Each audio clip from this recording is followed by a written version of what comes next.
বিভিন্ন রোমাঞ্চকর গল্প শুনতে আজই সাবস্ক্রাইব করুন আমাদের এই YouTube channel freaky Friday stories. নমস্কার, আপনি শুনছেন ফ্রিকি ফ্রাইডে স্টোরিজ। আমি আর্য আছি আপনার সাথে। আজ আবারও একটি গল্প নিয়ে আমরা হাজির আপনার সামনে। তবে তার আগে একটা ছোট্ট বিষয় আপনার সাথে শেয়ার করি। ইউটিউব বলছে আমাদের 70% ভিউয়ার্স যারা আমাদের গল্পগুলি শোনেন তারা আমাদের সাবস্ক্রাইব না করেই চলে যান। এমনটা করবেন না প্লিজ। আপনার একটা সাবস্ক্রিপশন আমাদের জন্য অনেকটা মূল্যবান। তাই প্লিজ এই গল্পটি যদি আপনার ভালো লাগে, আমাদের কাজ যদি আপনার ভালো লাগে, তাহলে আমাদের সাবস্ক্রাইব করে তারপরেই যাবেন। আপনি যদি চান তাহলে আমাদের একজন মেম্বার হতে পারেন। কিভাবে হবেন?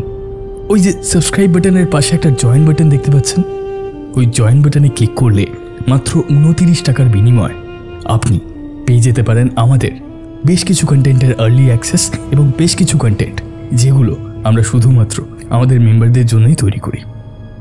আজ আপনি শুনবেন জিনিয়া মুখার্জির কাহিনী দুঃস্বপ্নের স্বপ্ননীড়। গল্প পাঠে সায়ন্তন, গল্পের সূত্রধার আমি আর্য। শুনতে থাকুন আমাদের আজকের গল্প দুঃস্বপ্নের স্বপ্ননীড়।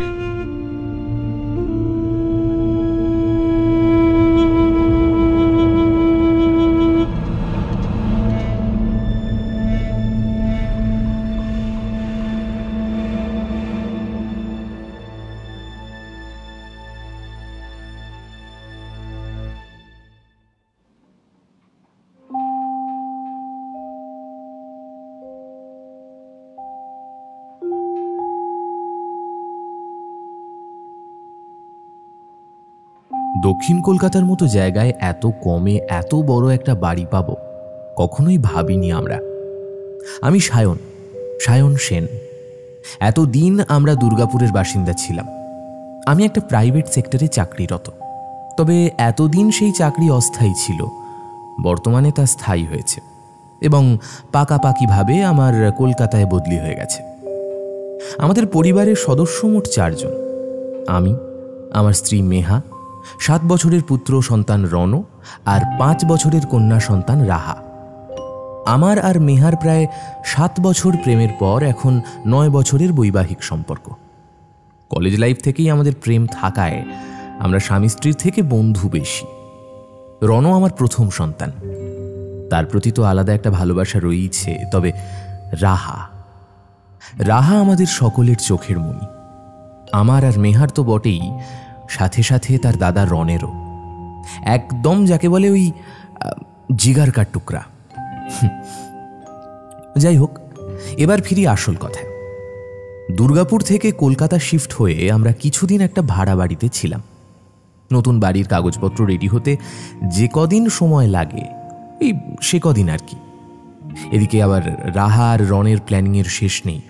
নতুন বাড়ি কিভাবে সাজাবে, কোথায় কি রাখবে, তাদের আলাদা একটা ঘর হবে, নতুন টিভি কতটা বড় হবে, এসব ভেবে ভেবে তাদের উত্তেজনার আর শেষ নেই। ঠিক তেমনই আমার স্ত্রী মেহাও যে কম উত্তেজিত তা নয়। ফাইনালি কাগজপত্র ঠিকঠাক করে রেজিস্ট্রি সম্পূর্ণ হলো। বাড়ির যিনি পূর্ববর্তী মালিক ছিলেন তিনিও বেশ ভালো মানুষ, শান্ত, ধীর, স্থির, সজ্জন ব্যক্তি। তবে এই বাড়িতে ওনারা মোটে 1 বছর ছিলেন। তাই কৌতূহলবশত ওনাকে জিজ্ঞেস করলাম, এত বড় বাড়ি এত কমে পাবো সত্যি ভাবিনি, আপনি এত কম দামে বিক্রি করে দিলেন যে? তিনি একটু ইতস্তত করে শান্তভাবেই উত্তর দিলেন, আসলে আমাদের আদি বাড়ি হুগলিতে। আমার স্ত্রী এবার ওখানেই ফিরে যেতে চান, তাই আর কি। একদম যথাযথ উত্তর, সন্দেহ করার কোনো জায়গাই নেই। তবুও আমার সন্দেহবাতিক স্ত্রীর কোথাও একটা যেন খটকা লাগলো। আমি আর ওই ভদ্রলোককে বেশি ঘাঁটালাম না। শুনলাম কিছুদিন আগেই নাকি ওনার ছোট বোনের অ্যাক্সিডেন্টাল ডেথ হয়েছে। এদিকে রেজিস্ট্রির কাজও ভালোই মিটে গেল, আর নতুন বাড়িতে আসবাবপত্র এবং বিভিন্ন প্রয়োজনীয় জিনিস শিফট করার কাজও শেষ। কালকেই ছোট করে গৃহপ্রবেশ করে নতুন বাড়িতে বসবাস শুরু করব আমরা। যার সূত্রে এই বাড়িটা পেয়েছি, মানে শুদ্ধ বাংলায় যাকে বলে দালাল, তিনিও বেশ ভালো মানুষ, বয়স কম, নাম অতীন। সকাল 11টার সময় পৌঁছে গেলাম আমাদের নতুন বাড়িতে। আমি আগেই কলকাতায় এসে বাড়িটা একবার দেখে গেছিলাম, তবে আমার স্ত্রীর এটাই প্রথম নতুন বাড়ি দর্শন। গাড়ি নিয়ে পৌঁছে দেখলাম অতীন লোহার মেন গেটটা খুলে দাঁড়িয়ে অপেক্ষা করছে বাড়ির সামনে। বাড়িটা এতই চমৎকার যে কি বলবো, নামটাও তেমনই চমৎকার। বড় বড় হরফে লেখা স্বপ্ননীর। সত্যিই যেন স্বপ্ন দিয়েই সাজানো এক বাড়ি। প্রথমেই একটা লোহার বড় দরজা, যেটা খুলে অতীন আমাদের জন্য অপেক্ষা করছিল। তারপর সামনে প্রায় 1 কাঠা জায়গা জুড়ে বাগান, তাতে ভর্তি ভর্তি ফুল গাছ এবং একটি আম ও একটি নিম গাছ রয়েছে। অদ্ভুত বিষয় হলো, বেশ কয়েকদিন কোনো পরিচর্যা না করেও ফুল গাছগুলোয় কি সুন্দর ফুল ফুটেছে, একদম তরতাজা হয়ে দাঁড়িয়ে আছে। বাড়ির বাগানে একটা স্ট্যান্ড দোলনা টাঙানো। এই গেল বাড়ির বাইরের কথা। এবার ভেতরে প্রবেশ করা যাক। বাগান পেরিয়ে মূল বাড়ি। সেই দরজা কাঠের। অতীন দরজা খুলে দিল। প্রথমেই আমি আমার মা লক্ষ্মী অর্থাৎ আমার ছোট্ট কন্যা রাহাকে প্রবেশ করালাম। বাড়িটা সত্যিই চমৎকার। আমার স্ত্রীরও বেশ পছন্দ হয়েছে বাড়িটা। ইতিমধ্যে বাড়িতে প্রবেশ করতে না করতেই রণ বলে উঠল, পাপা পাপা, আমাদের ঘরটা কোথায়? চলো না দেখে আসি, চলো না। হ্যাঁ তাই তো, এবার তো আপনাদের ঘরটা দেখতে হবে। দেরি না করে চলে গেলাম আমার এই 2 বিশেষ মানুষের ঘর দেখতে। কিন্তু এসবের মধ্যে লক্ষ্য করলাম যে মেহার মুখে ঠিক সেই স্যাটিসফ্যাকশনটা নেই। ওকে জিজ্ঞেস করলাম, কি ম্যাডাম, মুখটা এমন কেন? আচ্ছা, তোমার কোনো খটকা লাগছে না? খটকা? কিসের খটকা?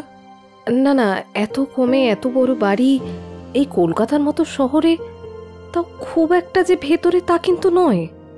আমার না জানো কেমন কেমন লাগছে। উফ, তোমার এই এক সন্দেহ। কলেজ লাইফে আমায় সন্দেহ করতে, আর এখন একটা বাড়িকেও সন্দেহ। তুই না, ধ্যাত, বাজে কথা খালি। এই সব বলে মেহার সন্দেহটাকে উড়িয়ে দিলাম। তবে এবার খটকাটা আমারও লাগলো। যাই হোক, ওসব সাইডে রেখে নিচটা ভালো করে না দেখেই চলে গেলাম রণ আর রাহার ঘরটা দেখতে। একতলাটা ঠিক করে না দেখে ওপরে চলে এলাম ঠিকই, তবে দোতলাটা চমৎকার।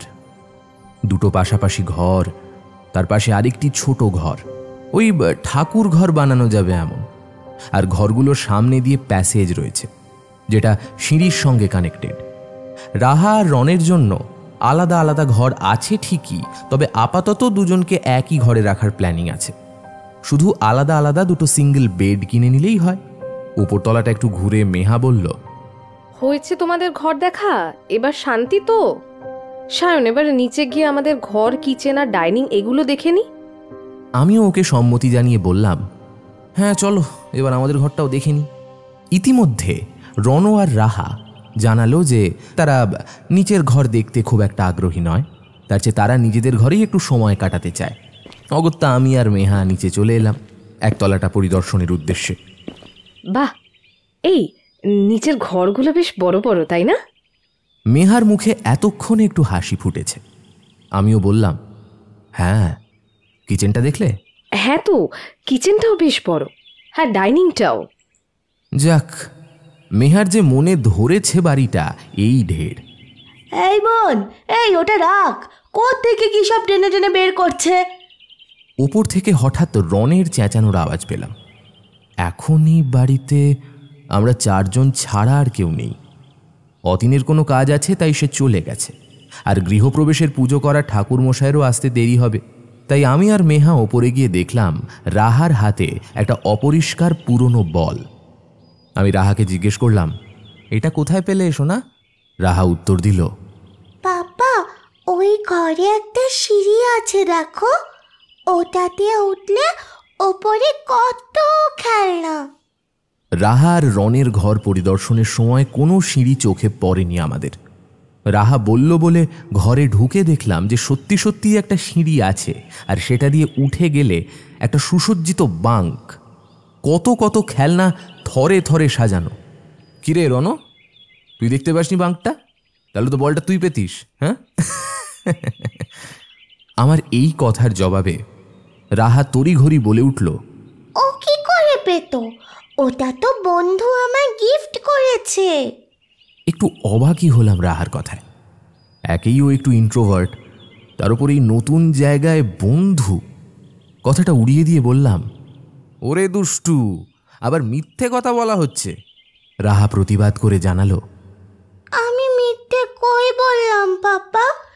এই দেখো না, ওখানে কত খেলনা, সব আমায় বন্ধু দিয়েছে। কথাটা মেহার খুব একটা মনে ধরেনি। একটু রাগ দেখিয়ে বলল, এই কার না কার খেলনা, ওসব তুমি একদম হাত দেবে না রাহা, ফেলে দাও বলটা।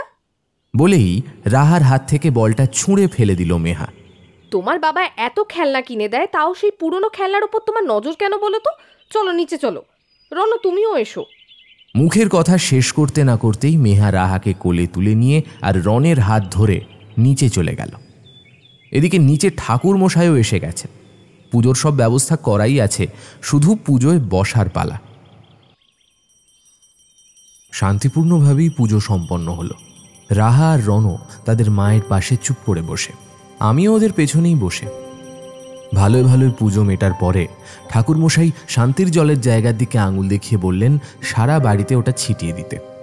মেহা সবে উঠে শান্তির জলের পাত্রটা নিতে যাবে, এমন সময় সেই বলটা যেটা রাহা খুঁজে পেয়েছিল সেটা গড়িয়ে গড়িয়ে এসে উল্টে দিল শান্তির জলের ঘটি। এ কি, এটা তো উপরেই ফেলে এসেছিলাম আমি। রাহা, তুমি এটা আবার নিয়েছিলে? না মাম্মা, আমি আর ওটা নিইনি, ওটা তো উপরেই ছিল। রাহা উত্তর দিল। ওদিকে মেহা তো ক্ষেপে বোম। হ্যাঁ তো, ভূতে এনেছে এটা। অদ্ভুত বিষয় হলো, রাহা ওর মায়ের বকা শুনতে শুনতেই খিলখিল করে হেসে ফেলল। বলল, ও মা, ভূত কেন হবে? ওটা তো বন্ধু ছুঁড়েছে। খুব মিথ্যে কথা বলতে শিখেছো না? পিঠে এমন একটা দেব না। আমি বুঝলাম মেহার রেগে যাওয়াটা স্বাভাবিক, তাও ওকে বাধা দিয়ে বললাম, আহ মেহা, কি হচ্ছে কি? আজ একটা ভালো দিন, আজ তো রাগ দে নেই। তুমি যাও, প্রসাদটা ভাগ করে দাও, যাও।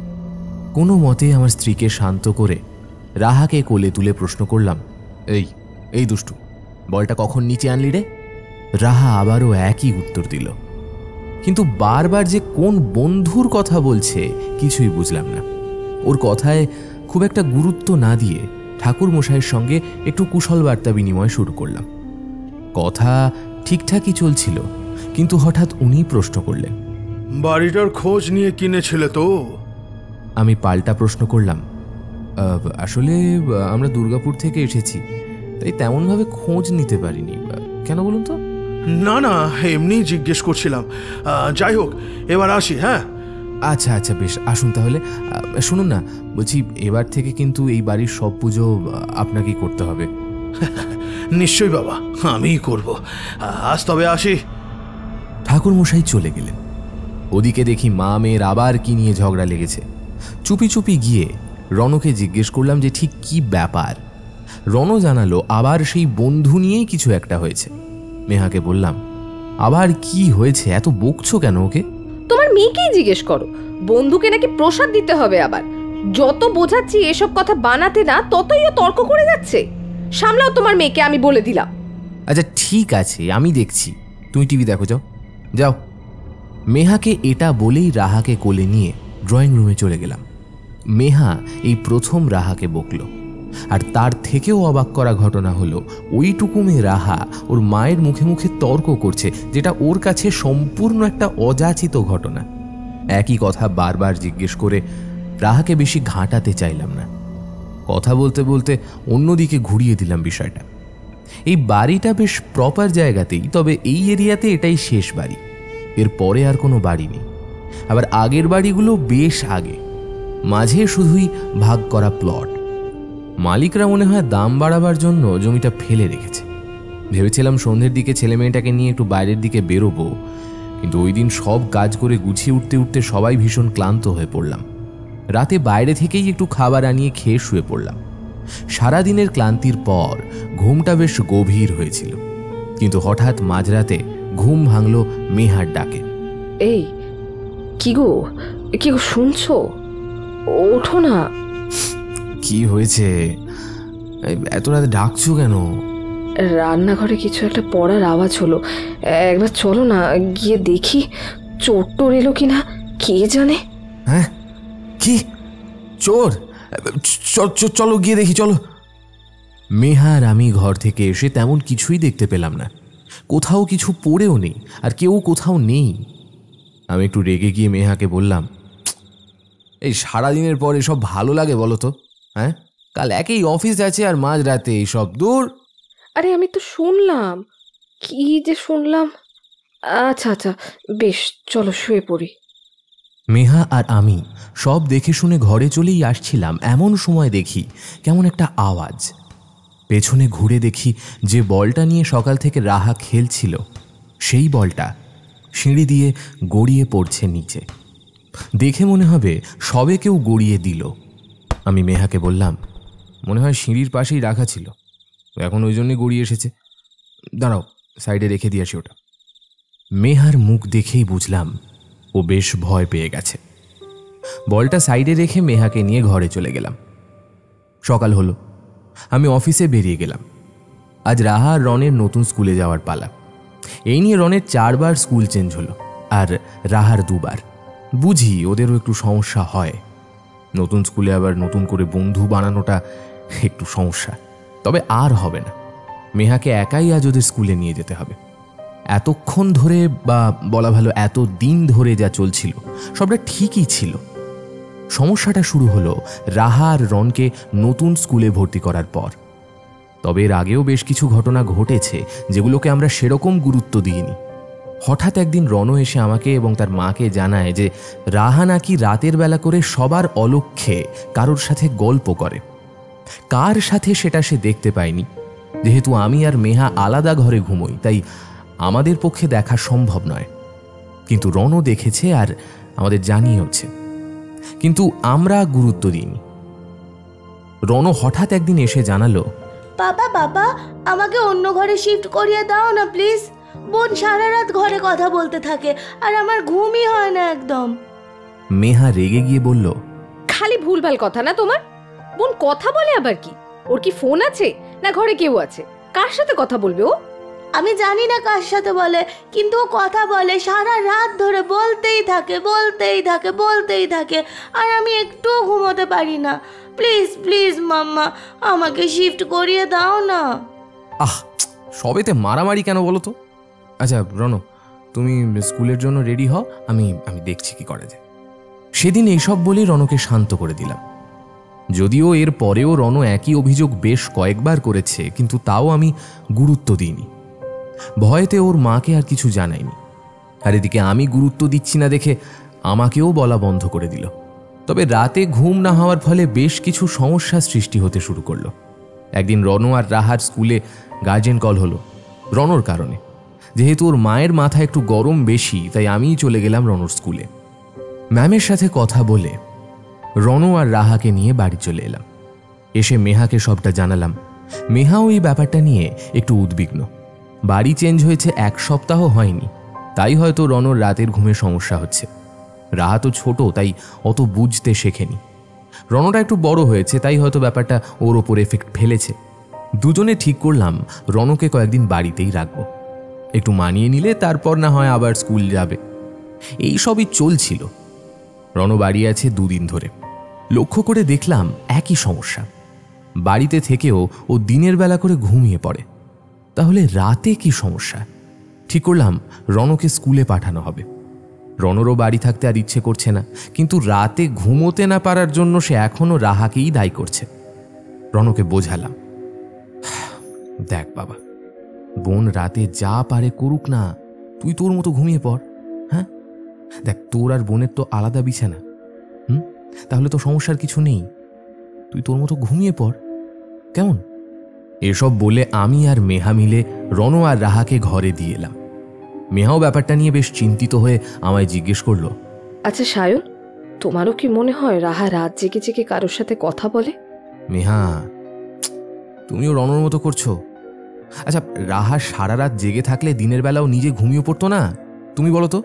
তা ঠিক, কিন্তু এই বাড়িতে আসার পর রাহার একটা অদ্ভুত চেঞ্জ হয়েছে যে, সেটা কি তুমি নোটিস করোনি? উফ মেহা, ওসব চেঞ্জ না রে বাবা, বাড়িটা বদলানো হয়েছে তাই ওদের মানাতে একটু টাইম লাগছে। এত চিন্তা করো না তো, শুয়ে পড়ো, যাও। মেহাকে যতই সান্ত্বনা দিই না কেন, রাহার বিহেভিয়ারে যে একটা চেঞ্জ সত্যিই এসেছে সেটা অস্বীকারের জায়গা নেই।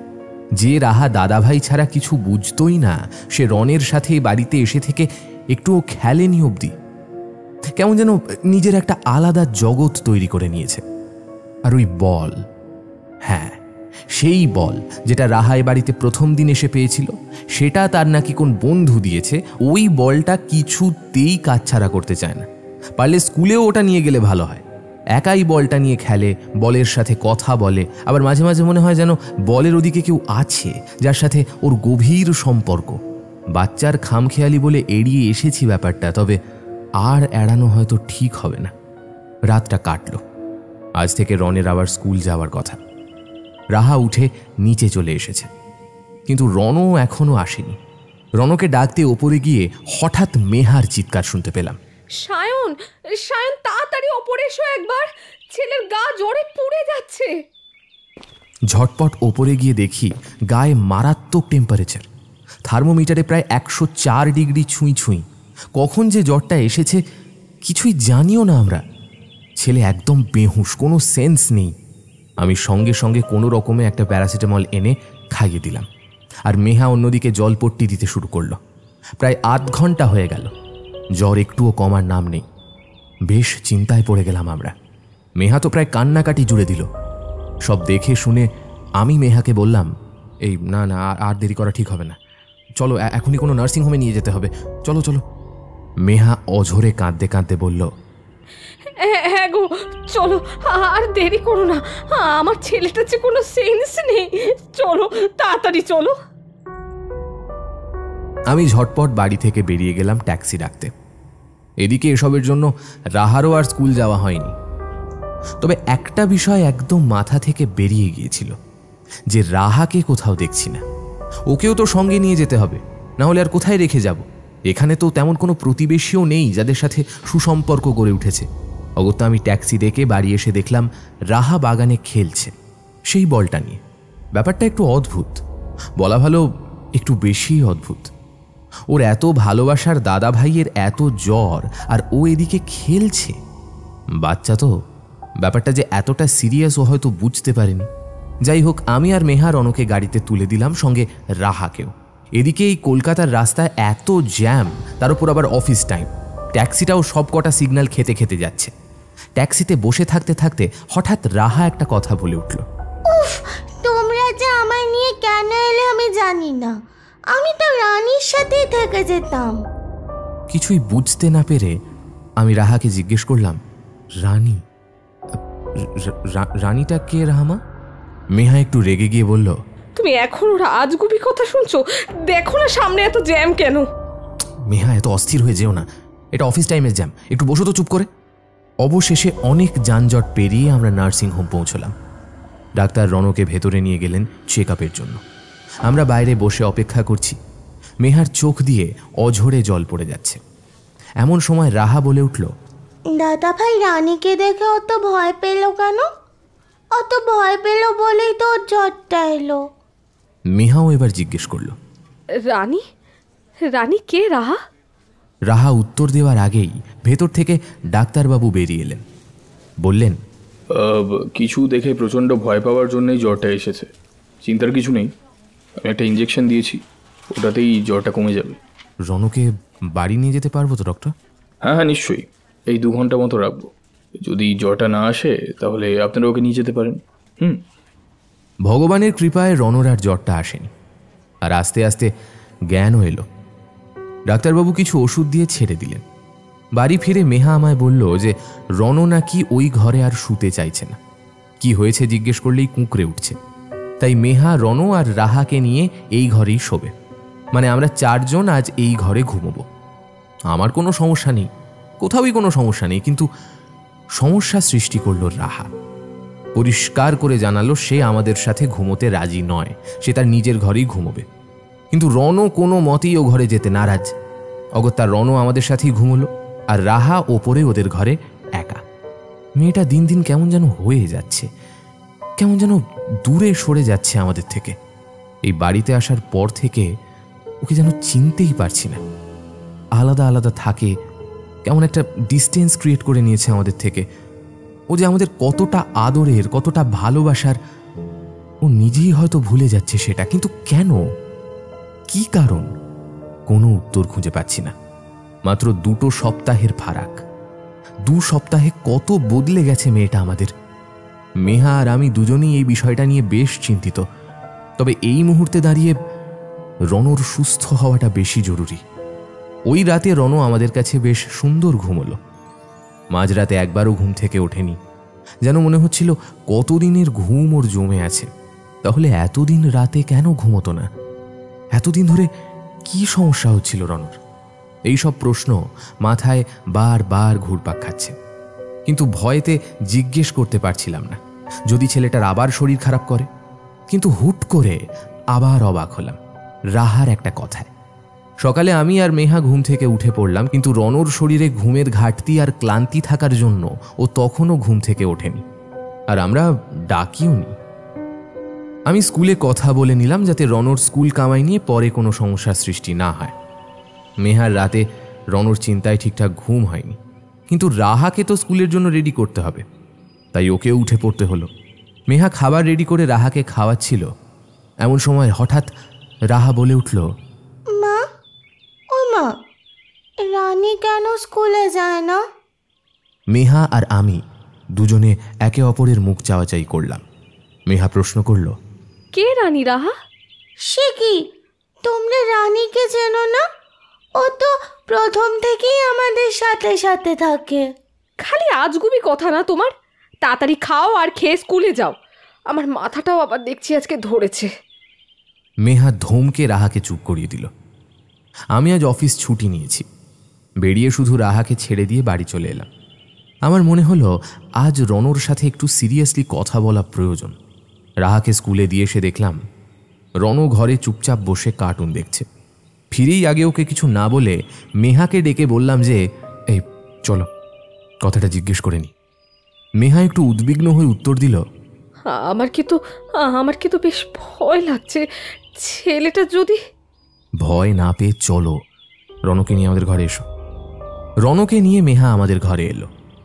কিভাবে কথা শুরু করব বুঝে ওঠার আগেই মেহা বলে উঠল, দেখ বাবা, তোকে যা জিজ্ঞেস করবো ভয় না পেয়ে ঠিকঠাক উত্তর দিবি, কেমন? আমি রণকে জিজ্ঞেস করলাম, বাবা, হ্যাঁ রে, তুই সেদিন অত ভয় পেয়েছিলিস কেন রে? হ্যাঁ, যে তোর জ্বর এসে গেল, কি হয়েছিল? রণর মুখটা মুহূর্তের মধ্যে শুকিয়ে গেল। মুখে একটা অজানা ভয়ের ছাপ স্পষ্ট, কিন্তু কিসের ভয় সেটাই তো বলছে না। মেহা রণকে কোলের কাছে টেনে নিয়ে বলল, বল না বাবা, তোর কোনো ভয় নেই, আমরা তো আছি, বল। এতক্ষণে রণ একটু স্বাভাবিক হয়ে ওর মাকে বলল, ওকে খুব বাজে দেখতে মা, ওকে দেখলেই ভয় লাগে। ওর চোখগুলো না পুরো সাদা, গায়ের চামড়া ওঠা ওঠা লাল লাল। আমার ওকে দেখে ভয় লেগেছিল মা। আর বোন বোন রোজ ওর সাথে গল্প করে মা। ও ওই ঘরে থাকে, আমি ওই ঘরে আর শোবো না মা, আমি আর শোবো না, আমি শোবো না ও ঘরে। এই বলে রণ ওর মাকে জড়িয়ে ধরল। রণ অজ্ঞাত পরিচয় কারোর বর্ণনা দিল, যাকে আমি বা মেহা কেউ দেখিনি। সে কে? এই বাড়িতে কি করে আছে সে? কোথায় বা আছে? কই, আমরা তো তাকে দেখি না। রাহা তাকে দেখে, তার সাথে নাকি গল্পও করে। এদিকে সেই তাকে দেখেই রণের অত শরীর খারাপ করে গেল। কি হচ্ছে, কেন হচ্ছে, কিচ্ছু বুঝতে পারছি না আমি। সবটা অন্ধকার। রণর থেকে সেই অজ্ঞাত পরিচয় ব্যক্তির বর্ণনা শুনে বা গায়ের রং বা চামড়ার বর্ণনা শুনে কেমন যেন মনে হলো পুড়ে গেলে মানুষের যেমন অবস্থা হয়, অনেকটা সেরকম। ওদিকে রণর আবার জ্বর এসেছে। ওকে প্যারাসিটামল দিয়ে একটু পরে দেখলাম জ্বরটা নেমেছে আর ও ঘুমিয়ে পড়েছে। আমি আর মেহা ঠিক করলাম এবার রাহার ওপর একটু নজর রাখতে হবে, কখন কি করছে সেটা দেখতে হবে। কিন্তু রাতের ব্যাপারটা, সেটা কি হবে? রাতে তো এই দুদিন ও একাই ঘুমোচ্ছে। এদিকে রণর যে অবস্থা, ও আর ও ঘরে ঘুমোবেই না। তাহলে কি করব আমরা? সেটাই ভাবতে ভাবতে রাহাকে স্কুল থেকে আনতে যাওয়ার সময় হয়ে গেল। আমি চলে গেলাম রাহাকে আনতে। রাহাকে নিয়ে স্কুল থেকে ফিরতে মেহা চেঞ্জ করিয়ে ফ্রেশ করিয়ে রাহাকে নিয়ে ড্রয়িং রুমে এলো। আমি রাহাকে কাছে নিয়ে বসে জাস্ট ক্যাজুয়ালি জিজ্ঞেস করলাম, এই রাহা, মা তুই সকালে কার কথা বলছিলি রে? আমি? ও হ্যাঁ, রানীর কথা। কে রে রানী? রানী তো আমার বন্ধু। ও তো এই বাড়িতে আগে থেকেই থাকতো। এখানে এসে ওর সাথে আলাপ হয়েছে।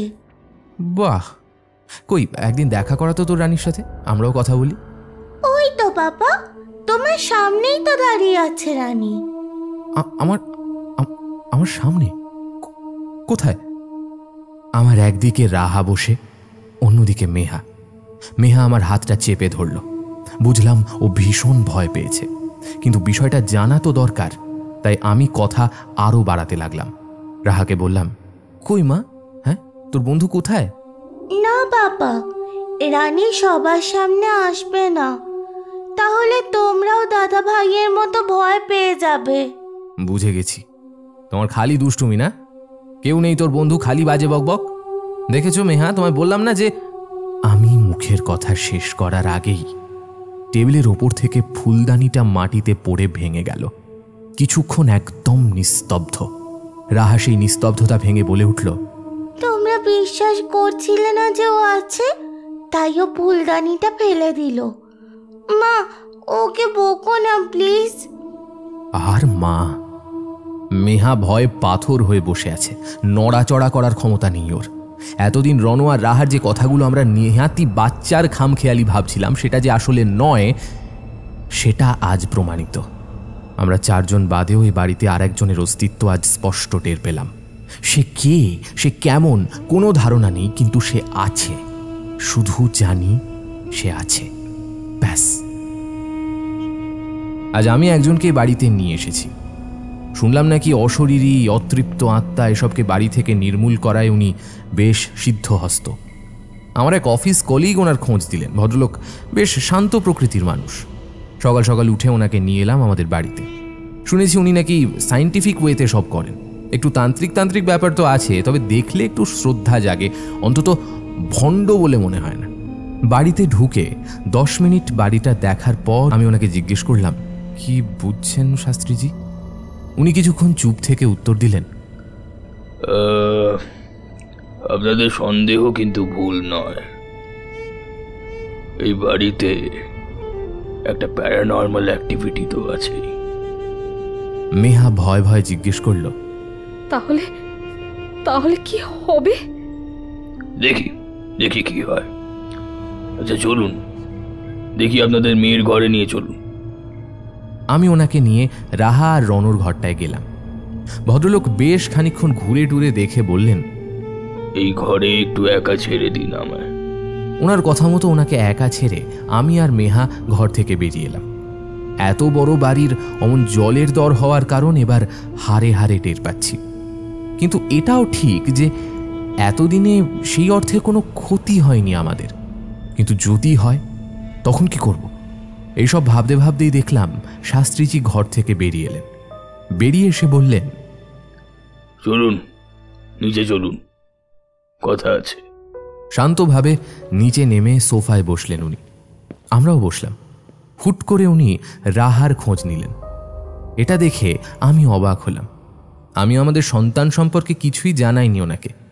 উনি বললেন, আপনাদের এক পুত্র এবং এক কন্যা সন্তান, তাই তো? হ্যাঁ, কেন বলুন তো? কন্যা সন্তানটি এখন বাড়িতে নেই, তাই তো? আচ্ছা বেশ, তাহলে আপনাদেরই বলে যাই, ওকে একটু সাবধানে রাখবেন। ওর ওপর কিন্তু বড় কোনো বিপদ আসতে চলেছে। বাকি কি করা যায় তা আমি দেখছি। শায়নবাবু, আপনি কাল একবার আমার আশ্রমে আসবেন, কেমন? চলি। ব্যাস, এইটুকু বলে উনি চলে গেলেন বাড়ি থেকে। রাহাকে নিয়ে আমরা আগে থেকেই বেশ চিন্তায় ছিলাম। শাস্ত্রীজির কথা শুনে আরও চিন্তিত হয়ে গেলাম। রাহাকে কিছু বারণ করা যায় না, এখন যা পারে নিজেই করে, কারোর কথা শোনে না। বাড়িতে সিসিটিভি বসিয়েছি বেশ কিছুদিন হলো, একটা ড্রয়িং রুমে আর একটা রাহাদের ঘরে। সেদিন ফুলদানি পড়ার ঘটনার পর সিসিটিভিটা বসানো হয়েছিল। সেটার ফুটেজ দেখেই বাড়িতে শাস্ত্রীজিকে আনার সিদ্ধান্ত নিতে বাধ্য হই। 2-3 দিন আগে সিসিটিভি বসালাম। প্রথম যেদিন বসানো হলো সেদিন তেমন কিছুই বোঝা যায়নি, শুধু রাহার ঘরে ও একা খাটের ওপর বসে বকবক করছিল, কিন্তু সামনে কেউ ছিল না। কিন্তু তার পরের দিন যা দেখলাম, সেই দিন রাহা নিজের ঘরে না থেকে বেরিয়ে চলে এলো ড্রয়িং রুমে। প্রথমে তো রাহা একাই খেলছিল, সোফার ওপর উঠে লাফাচ্ছে, সেখান থেকে মাটিতে লাফাচ্ছে, হাতে সেই বলটা নিয়ে ছুটছে। এসব প্রায় 3 কি 4 মিনিট চলার পর দেখলাম আস্তে আস্তে একটা ছায়ামূর্তি স্পষ্ট হতে শুরু করলো। কোন একটা মেয়ের ছায়ামূর্তি, অল্প বয়স, পরনে ফ্রক, চুলে বিনুনি করা। ছায়াটা ধীরে ধীরে পরিষ্কার হতে শুরু করলো। সিসিটিভি ফুটেজে যতটা আমরা দেখেছি ততটায় একদম শেষে গিয়ে মেয়েটার চেহারা একদম পরিষ্কার দেখা যাচ্ছিল। ঠিক রণ যেমন বর্ণনা দিয়েছিল তেমনই চেহারা। কি ভয়ানক তার চেহারা, কি ভয়ানক তার রূপ। গোটা গায়ে ফোস্কা, কিছু ফোস্কা আবার গলে গেছে, যেন মনে হচ্ছে গরম কিছু পড়ে গিয়েছিল গায়ে, আর তার কোনো চিকিৎসা বা শুশ্রূষা হয়নি। ওই বিভৎস চেহারা মনে পড়লে গা শিউরে ওঠে। জ্বরের পর থেকে রণ ওই ঘরে ঘুমোয়নি। রাহাকে ওই ঘরে ঘুমোতে বলা হয়েছিল, কিন্তু সে তো কিছুতেই ঘুমোয়নি। আজ মেহা একরকম জেদাজিদি করে বলল, দেখো রাহা, তোমায় আজ আমার কাছেই শুতে হবে। ওদিকে রাহাও জেদ ধরে বসে আছে যে শোবে না এই ঘরে। অনেক কাণ্ড করে শেষমেশ রাহা নিজের ঘরেই ঘুমোতে গেল।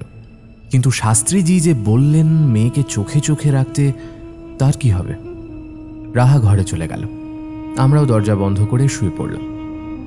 রণ ঘুমিয়ে পড়েছে, কিন্তু আমি আর মেহা কিছুতেই 2 চোখের পাতা এক করতে পারছি না। কাল যতক্ষণ না শাস্ত্রীজির কাছে যেতে পারছি ততক্ষণ শান্তি হচ্ছে না। প্রত্যেক সেকেন্ডের ঘড়ির কাঁটার আওয়াজ কানে আসছে। রাত যেন কাটতেই চাইছে না। পাশে ফোনটা অন করে দেখলাম 2:45 বাজে। আমিও জেগে, মেহাও জেগে। কারো মুখে কোনো কথা নেই, চুপ করে শুয়ে আছি দুজন। খুব যদি ভুল না করি তাহলে মেহার হৃদস্পন্দনও আমার মতোই তাড়াতাড়ি চলছে। মেহা পাশ ফিরে আমার দিকে তাকিয়ে বলল, কি গো, ঘুমাওনি? আমি ওর দিকে ঘুরে উত্তর দিলাম, না, ঘুম আসছে না। তুমি ঘুমোনি কেন? মেয়েটাকে নিয়ে বড় চিন্তা হচ্ছে গো সায়ন। এতটা দূরে সরে গেল মেয়েটা। সরে গেল না, বড় সরিয়ে নিল। চিন্তা করো না, কাল যাব আশ্রমে, দেখি না কি বলেন শাস্ত্রীজি। মেহা আর আমি কথা বলতে বলতেই দেখি হঠাৎ দরজায় নক করার আওয়াজ। প্রথমে বুঝতে পারিনি যে কোন দরজা, বাইরের দরজা নাকি আমাদের ঘরের দরজা। তারপর আরও 2বার নক করতে বুঝলাম আমাদের ঘরের দরজাতেই আওয়াজটা হচ্ছে। মেহা ধরফর করে উঠে বসে আমায় বলল, না না, দরজা খুলো না, কোনো দরকার নেই।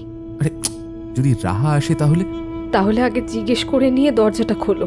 মেহার পরামর্শ অনুসরণ করে দরজার কাছে গিয়ে জিজ্ঞেস করলাম, কে? আমি এসেছি পাপা, আমি। রাহার গলা শুনে একটু নিশ্চিন্ত হয়ে দরজাটা খুললাম, কিন্তু রাহার মুখটা একদমই স্বাভাবিক নয়। মাথা নিচু করে রাহা খাটে এসে চুপচাপ বসল। চুলগুলো মুখের ওপর পড়েছে, তাকানোটা অস্বাভাবিক। মুখে কোনো কথা নেই, শুধু মাথা হেঁট করে বসে আছে। কিরে মা, এত রাতে ঘরে চলে এলিছে? আমাদের সাথে শুবি? মেহা জিজ্ঞেস করলো রাহাকে, কিন্তু রাহা একদম চুপ, কোনো উত্তর নেই। আমি আবার রাহাকে জিজ্ঞেস করলাম, কিরে মা, এখানে শুবি তো? আয় আয় আয়, শুয়ে পড় মা, মায়ের পাশে শুয়ে পড়। রাহা তাও কোনো উত্তর দিল না। হঠাৎ খাটে বসে ও হঠাৎ কাঁপতে শুরু করলো। মাথাটা ওপরের দিকে তুলে কি সব বিড়বিড় করতে শুরু করেছে। এই সব ঘটার মাঝে রণরও ঘুম ভেঙে গেছে। রাহার অমন আচরণ দেখে রণ ভয়তে ওর মাকে জড়িয়ে ধরেছে। ভয় পাওয়াটাই স্বাভাবিক, সে কি তাকানো, চোখের চাহনিটাই আলাদা। এ তো রাহা নয়, মুখের চেহারা অন্যরকম। রাহার সেই নিষ্পাপ মুখটা আমি কোথাও খুঁজে পাচ্ছি না। কে এটা? কি চায় সে? হঠাৎ মেহা বলে উঠল, কেন করছো আমাদের মেয়ের সাথে এমন? ও তোমার কোনো তো ক্ষতি করেনি, ও আমাদের কত আদরের তুমি জানো। এতক্ষণে রাহা উত্তর দিল, কিন্তু আসলে তো রাহা নয়, রাহার মুখ দিয়ে অন্য কেউ কথা বলল। ওখানেই তো সমস্যা। কেন পাবে ও ভালোবাসা? কই, আমি তো পাইনি। আমি কেন পাইনি? তাহলে ও কেন পাবে? ও পাবে না, আমি পেতেই দেব না। গলার স্বর শুনে হাত পা ঠান্ডা হয়ে গেল আমার। অনেক কষ্টে নিজেকে ধরে রাখার চেষ্টা করলাম। অমন গলায় আগে কখনো শুনিনি, আর আমি হলপ করে বলতে পারি অন্য কেউ শোনেনি। দুটো গলার আওয়াজ মিশ্রিত হয়ে একজন কথা বলছে। কোনো সাধারণ মানুষের গলার শব্দ এমন হতে পারে না। সে কি ভয়ানক গলার স্বর, কিন্তু খুব আস্তে আস্তে কথা বলছে। আমি তার উদ্দেশ্যে কাঁপা কাঁপা গলায় বললাম, কেন কেন কেন এমন করছেন বলুন তো? আমাদের মেয়েটা তো শিশু, ওর তো কোনো দোষ নেই, ওকে কেন? এই একটা প্রশ্ন করতেই আমার গলা শুকিয়ে এলো, কণ্ঠ রোধ হয়ে এলো। সামনে বসে থাকা মেয়েটা আবার উত্তর দিল, কেন পাবে ও ভালোবাসা? কেন? আমি তো পাইনি। আমিও তো বাড়ির একটাই মেয়ে ছিলাম। আর তোমরা খুব শখ না আমার বাড়ি থেকে আমাকে তাড়াতে আবার শাস্তিকে ডেকে আনো। যাও যাও, কাল যাও ওর কাছে, বাকি যা বলার ওই বলবে। পারলে নিজেদের মেয়েকে বাঁচিয়ে নিও। কথাগুলো বলে খাট থেকে নেমে রাহা, বা বলা বাহুল্য রাহার মধ্যে দিয়ে অন্য কেউ যে এসেছিল, সে ঘর থেকে বেরিয়ে গেল। আমি স্থির হয়ে বসে রইলাম। মেহা অজ্ঞান হয়ে খাটের উপর পড়ে গেছে যে সেটাও আমি খেয়াল করিনি। হঠাৎ রনর ডাকে ঘোর কাটল। ও মা, মা, ও মা, কি হলো গো তোমার? তুমি কথা বলো না। ও মা, মা, ও বাবা দেখো না, মা কথা বলছে না। ও মা। পাশে তাকিয়ে দেখলাম মেহা অজ্ঞান হয়ে পড়ে আছে। সাইড টেবিলে রাখা জলের গ্লাস থেকে জল নিয়ে মেহার মুখে জলের ছিটে দিয়ে জ্ঞান ফেরালাম। মেহা উঠেই প্রথমে আমায় জিজ্ঞাসা করল, রাহা, এই রাহা, ও কি চলে গেছে? অনেক চেষ্টা করেও চোখের জল আটকাতে পারলাম না। মেহাও কাঁদছে, আর রণ খুব ভয় পেয়ে চুপ করে আমাদের জড়িয়ে বসে আছে। বিভীষিকার মতো কাটল ওই রাতটা। সকাল হতেই একটু অপেক্ষা না করে আমি চলে গেলাম আশ্রমে।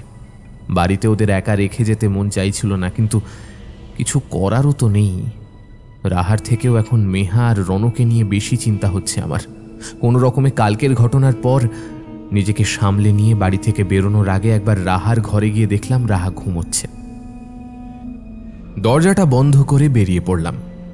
একটা গাড়ি বুক করে নিয়েছিলাম। ওনার আশ্রম সেই উলুবেড়িয়া থেকে আরও বেশ খানিকটা যেতে হয়। গাড়িতে 1.5 ঘন্টা মতো সময় লাগলো। পৌঁছে গাড়ি থেকে নামতেই আশ্রমের এক বাসিন্দা এসে আমার পরিচয় জানতে চাইলেন। কথা শুনে যা বুঝলাম, শাস্ত্রীজি আগে থেকেই ওনাকে বলে রেখেছিলেন যে আমি আসব। ওই ভদ্রলোক আমায় নিয়ে শাস্ত্রীজির ঘরে চলে গেলেন।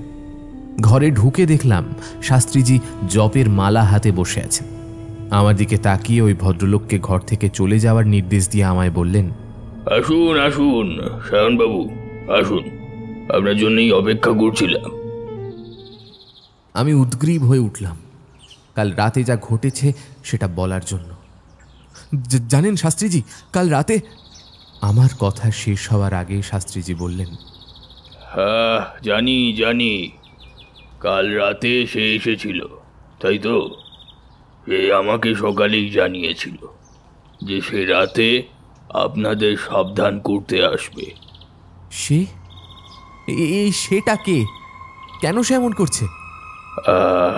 সব বলবো সায়নবাবু, সেই জন্যই তো আপনাকে ডাকা। ওর নাম রানী। আপনারা যেই বাড়িতে আছেন বা যেই বাড়ি কিনেছেন, সেই বাড়িটা আসলে রানীদের। রানী হলো ওই বাড়ির একমাত্র মেয়ে। রানীর বয়স যখন 1.5 বছর, তখন ওর মা মারা যান। রানীর বাবা রানীর দেখভালের উদ্দেশ্যে দ্বিতীয় বিবাহ করেন, কিন্তু রানীর সৎ মা তাকে 2 চক্ষে সহ্য করতে পারত না। বাড়ির যাবতীয় কাজ করানো, নিজের সেবা করানো আর নানান রকম অত্যাচার চলত রানীর ওপর। শাস্ত্রীজি এতক্ষণ ধরে যা বর্ণনা করছিলেন আমি চুপ করে শুনছিলাম। তবে কথা যে এখনো শেষ হয়নি সে আমি বুঝলাম, কিন্তু একটা প্রশ্ন জাগলো মনে। রানীর বাবা, সে চুপচাপ সহ্য করতো এসব? না, রানীর বাবা বাড়িতে যখন থাকতেন না, তখনই চলতো এইসব। তারপর রানীর বয়স যখন 4 বছর, তখন রানী একটা ভাই হয়। তার সঙ্গে সঙ্গেই রানীর অত্যাচার এবং কাজও দ্বিগুণ হয়ে যায়। ইতিমধ্যেই আবার রানীর বাবার বদলি হয়ে যায় শিলিগুড়িতে। অর্থাৎ রানীর বাবা দীর্ঘ সময় বাড়িতে না থাকার কারণে রানীর ওপর অত্যাচার চলতে থাকে বেলাগাম। মারধর খেতে না দেওয়া, বাড়ির সমস্ত কাজ করানো, আরও অনেক কিছু। এই রকম চলতে চলতে রানীর যখন 8 বছর বয়স, তখন কোনো একটা কাজ ঠিকঠাক না করার কারণে রানীর সৎমা কড়াইতে ফুটন্ত গরম জল রানীর গায়ে ছুঁড়ে ফেলে দেয়। গাটা শিউরে উঠল আমার। বললাম, ওইটুকু মেয়ের গায়ে গরম জল ফেলে দিল? মানছি নিজের মা না, তাই বলে এমন করবে? হ্যাঁ, এমনকি তারপর যে রানী মারাত্মকভাবে পুড়ে গিয়েছিল, তার কোনো রকম চিকিৎসাও করা হয়নি। তরপাতে রানী ওখানেই মারা যায়। রানীর বাবা যখন বাড়িতে ফেরেন, তখন সম্পূর্ণ বিষয়টা একটা দুর্ঘটনা বলে পেশ করা হয় তার সামনে, যেটি আসলে খুন। তারপর ওনারা বাড়ি বিক্রি করে চলে যান এবং হাত বদল হতে হতে সেই বাড়ির মালিক এখন আপনারা। কিন্তু রানী রয়েই গেছে, আর রানীর অত্যাচারে কেউ টিকতে পারেনি ওই বাড়িতে। আমি অসহায়ভাবে শাস্ত্রীজিকে বললাম, এবার তাহলে কি হবে? বাড়ি ছেড়ে দেওয়াটাই কি একমাত্র উপায়? সেটাই ভালো। আসলে কি বলুন তো, রানী অনেক কষ্ট পেয়েছিল মৃত্যুর আগে, যেটা থেকে ও এখনো মুক্তি পায়নি। আর রাহা, মানে আপনার মেয়ে, ওর ওপর ওর জন্যই ওর রাগ।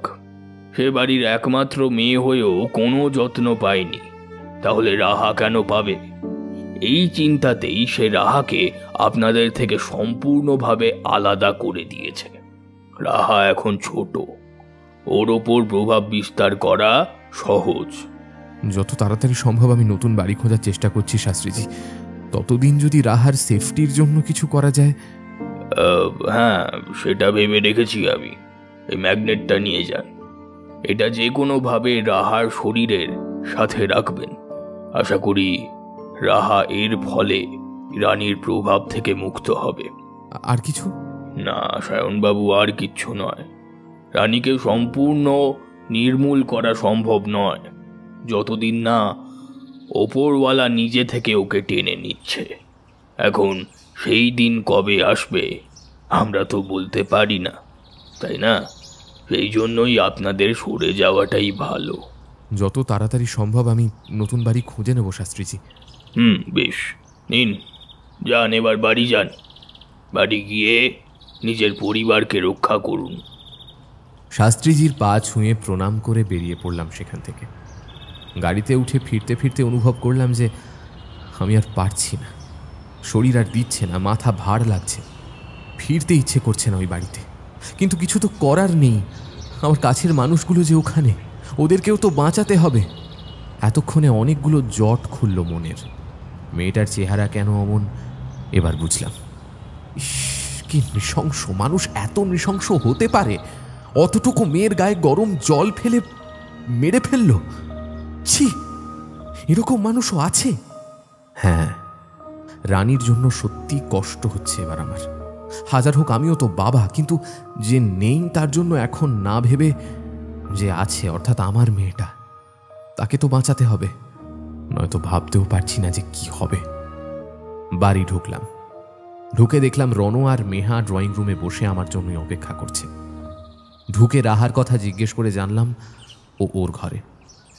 কোনো কথা না বলে মেহাকে বললাম একটু মোটা একটা সুতো আনতে। মেহা সুতো আনতে আগে ম্যাগনেটটা তাতে বেঁধে চলে গেলাম রাহার কাছে। অনেকদিন মেয়েটাকে কোলে নিইনি, আজ নিলাম। নিয়ে হাতে ওই ম্যাগনেটটা বেঁধে দিলাম। রাহা স্বভাবতই প্রশ্ন করল, এটা কি বাবা? এটা একটা ভালো জিনিস। তুমি যদি এটা কখনো না খোলো তাহলে তুমি একটা ভালো গিফট পাবে। তাহলে এটা আমি একদম খুলবো না। এখনো অবধি ম্যাগনেটের কোনো কাজ বুঝতে পারিনি আমরা। তবে রাহা অনেকদিন পর আমাদের কাছে এসেছে, একসাথে বসেছে, ওর দাদাভাইয়ের সাথে খেলছে। রাহা আর রনো খেলছে দেখে আমি মেহাকে সাইডে ডেকে সব ঘটনাটা বললাম।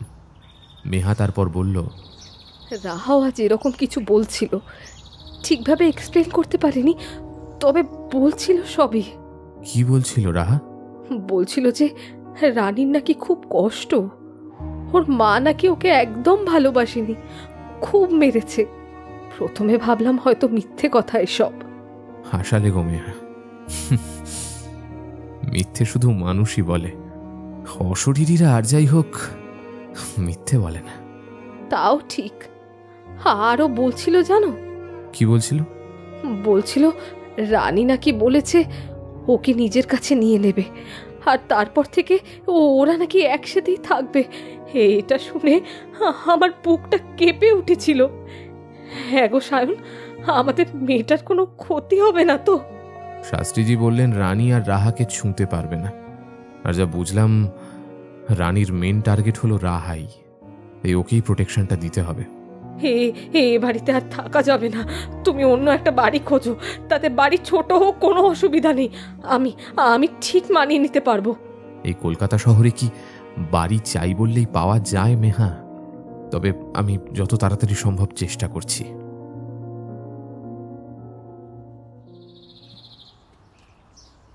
এরপর রাহা আমাদের সাথে আগের মতো নর্মালি বিহেভ করতে শুরু করে। আর 5টা বাচ্চার মতোই রোজ স্কুল যাওয়া, ফিরে হোমওয়ার্ক করা, ওর দাদা ভাইয়ের সাথে খেলা, আমাদের সাথে থাকা, সব কিছু করতে থাকে। বাড়িতে এই কদিন অস্বাভাবিক কিছুই ঘটতে দেখিনি আমরা। তবে বাড়িটা বদলানো দরকার। নতুন বাড়ি খোঁজার চেষ্টা পুরো দমে চালাচ্ছি আমি। স্বপ্ন নীর আমাদের কাছে দুঃস্বপ্ন হয়ে দাঁড়িয়েছিল। একটু একটু করে আবার আমরা আশার আলো দেখতে শুরু করেছি। ব্যাস নতুন বাড়ি না পাওয়া অবধি এমনই সব চলুক, তাহলেই হবে। তবে এই সুখ যে বেশি দিন সইবে না তা বুঝতে পারিনি আমি। ঠিক 8 দিন শান্ত ছিল সবটা। তারপর শুরু হলো সেই মারাত্মক অসহনীয় অত্যাচার। আগে রানী নামক সেই অশরীরীকে শুধুমাত্র রাহা দেখতে পেত, এখন সন্ধ্যের পর থেকে শুরু হয় যে অত্যাচার, তাতে রানীর দর্শন সকলেরই হয়ে গেল আমাদের। সেই ভয়ানক চেহারা, গায়ে বড় বড় ফোস্কা, আর ওই চোখের কোনো মনি নেই, পুরো চোখটা কালো। দিনে অন্তত একবার করে হলেও কোনো না কোনোভাবে সে আমাদের সামনে আসবেই। রাহাকে হাতছানি দিয়ে ডাকে আমাদের সকলের সামনে, সেই ভয়ানক স্বরে বলে, চলে এসো রাহা, চলে এসো আমার কাছে, চলে এসো, এসো রাহা। শাস্ত্রীজির ওই ম্যাগনেটের জোরেই বোধহয় রাহার কাছে আসতে পারে না এখন আর, তবে দূর থেকেই হাতছানি দেয়। রাহা ওর মাকে প্রশ্ন করেছিল, রানী এখন আর কেন খেলতে আসে না মা? ও আমায় শুধু ডাকে। মেহা ভয় ভয় ওকে উত্তর দেয়, ডাকুক, তোমার কোথাও যাওয়ার দরকার নেই একদম।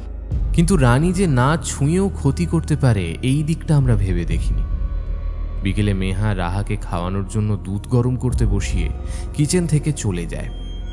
রাহা ওর মাকে রান্নাঘরে খুঁজতে এসে ওর মাকে খুঁজে না পেয়ে কিচেন থেকে বেরিয়ে যাচ্ছিল, এমন সময় মেহা এসে দেখে রাহা কিচেন থেকে বেরোতে গিয়েও না বেরিয়ে ওভেনের কাছে গিয়ে সসপ্যানের হ্যান্ডেল ধরে নিজের দিকে টান দেয়।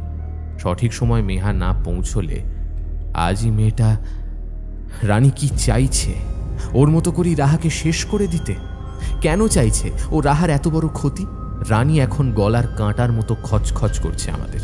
এদিকে ভাগ্য আমাদের সাথ দিচ্ছে না, না কোনো বাড়ি কেনার মতো আছে, না কোনো ভাড়া পাচ্ছি। কি করব বুঝতে পারছি না। এমন সময় হঠাৎ একদিন সন্ধ্যের পর থেকে রাহাকে কোথাও খুঁজে পাচ্ছি না আমরা। তন্ন তন্ন করে গোটা বাড়ি খুঁজে ফেলেছি, কোথাও পেলাম না রাহাকে।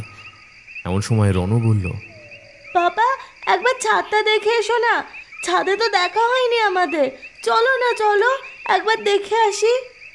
চারিদিক খুঁজতে গিয়ে ছাদের কথা মাথা থেকে একদম বেরিয়ে গিয়েছিল। তিনজনেই একসাথে ছুটলাম ছাদে। ছাদে গিয়ে দেখি রাহা ছাদের পাঁচিল দিয়ে হাঁটছে, আর হাতে সেই বলটা।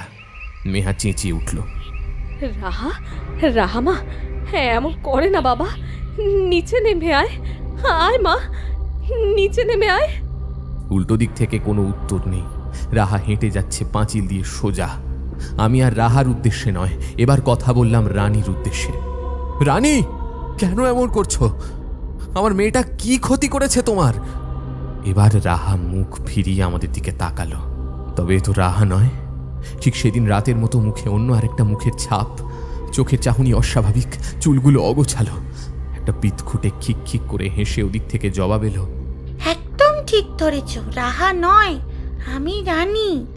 সেই কণ্ঠস্বর, সেই ভয়ানক কণ্ঠস্বর, যেটা শুনলে হাত পা ঠান্ডা হয়ে যায়। আমি জিজ্ঞেস করলাম আবার, কেন করছো রানী এসব, কেন করছো? আমরা আর কদিনের মধ্যে বাড়ি ছেড়ে চলে যাব, বিশ্বাস করো। সেই কটা দিন দয়া করে আমার মেয়েটাকে ছেড়ে দাও প্লিজ। তোমরা বাড়ি ছেড়ে দিলে তোমরা বেঁচে যাবে, তাতে আমার কি? বলো বলো বলো। আমি তো রাহাকে জীবিত এই বাড়ি থেকে বেরোতেই দেবো না। ওকে আমার খুব ভালো লেগেছে, ও আমার খেলার সঙ্গী হবে, ও আমার সাথেই থাকবে, ব্যাস। কি করব কিচ্ছু বুঝতে পারছি না। রাহা পাঁচিলের ওপর দিয়ে হেঁটে চলেছে। কাছে যেতে গেলে যদি ঝাঁপ দেয় এই ভয়তে কাছেও যেতে পারছি না। মেয়েটাকে কি আর বাঁচাতে পারবো না? কিন্তু ওই ম্যাগনেটটা তো দিব্যি কাজ করছিল, আর সেটা কেন কাজ করছে না? মুখে কিছু জিজ্ঞেস করবার আগেই রানী বলে উঠল, তোমরা কি ভেবেছিলে রাহা আমার কথা শুনবে না? বোকা লোক।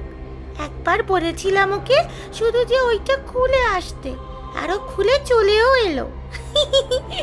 নাও নাও, এবার বাঁচাও তোমাদের মেয়েকে। আস্তে আস্তে পা টিপে টিপে এগোচ্ছিলাম পাঁচিলের ওপর থেকে হাত ধরে রাহাকে টেনে নেব বলে। এমন সময় হঠাৎ রানী বলে উঠল, বেশি চালাকি করলে না, যেটুকু মেয়ে দেখতে পাচ্ছ সেটুকু আর পাবে না। আমিও যেন আর নিজের মধ্যে নেই। আজ বড্ড বেপরোয়া হয়ে গেছি। কিছু একটা আজ করতেই হবে। এইভাবে মরে মরে আমি আর বেঁচে থাকতে পারবো না। আজ নয় এসপার নয় ওসপার, কিছু একটা হবেই। কোনো দিক না ভেবে, কোনো দিকে না তাকিয়ে এগিয়ে গেলাম পাঁচিলের দিকে। রাহার হাতটা ধরে টানতে যাব এমন সময় রাহা ছাদের পাঁচিল থেকে ঝাঁপ দিল। এক মুহূর্তের জন্য সবটা দুঃস্বপ্ন মনে হলো, কিন্তু না, ওটা দুঃস্বপ্ন নয়, আসলেই সব শেষ। হ্যাঁ, সব শেষ। আমার একরত্তি মেয়েটা শেষ। তিনতলার ওপর থেকে পড়ে গিয়েও আর নেই। শেষ চেষ্টা করেছিলাম হসপিটালে নিয়ে যাওয়ার আগেই, সব শেষ। স্পট ডেড, শেষ, সব শেষ।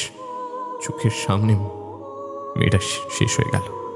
ওই অশরীরী যা বলেছিল তাই করল।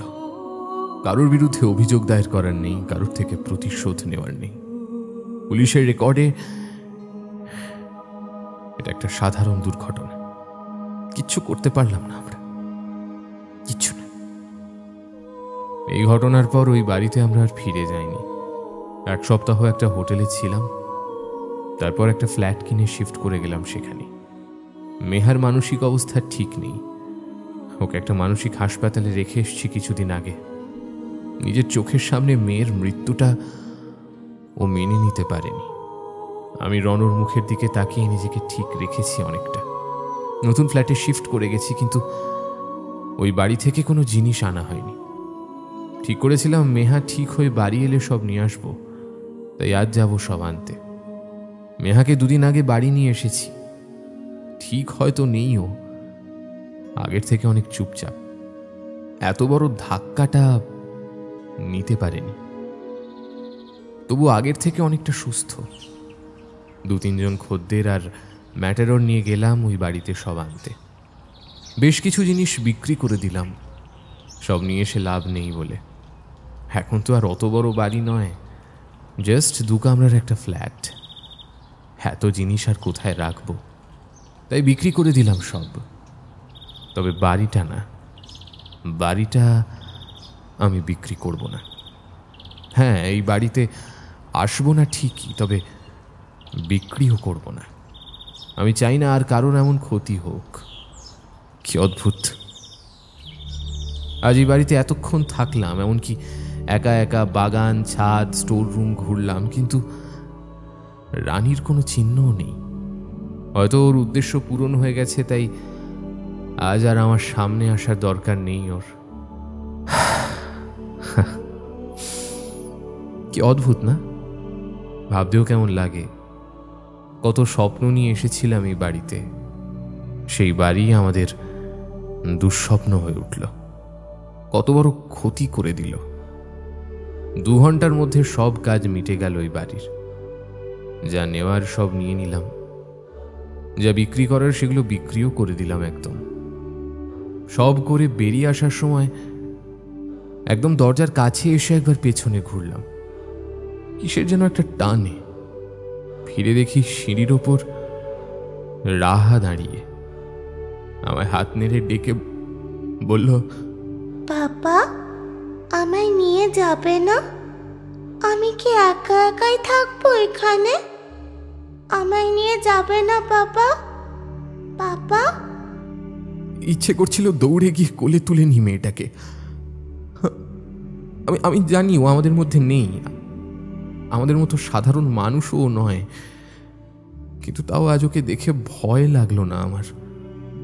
মনেই হলো না যে ও অশরীরী।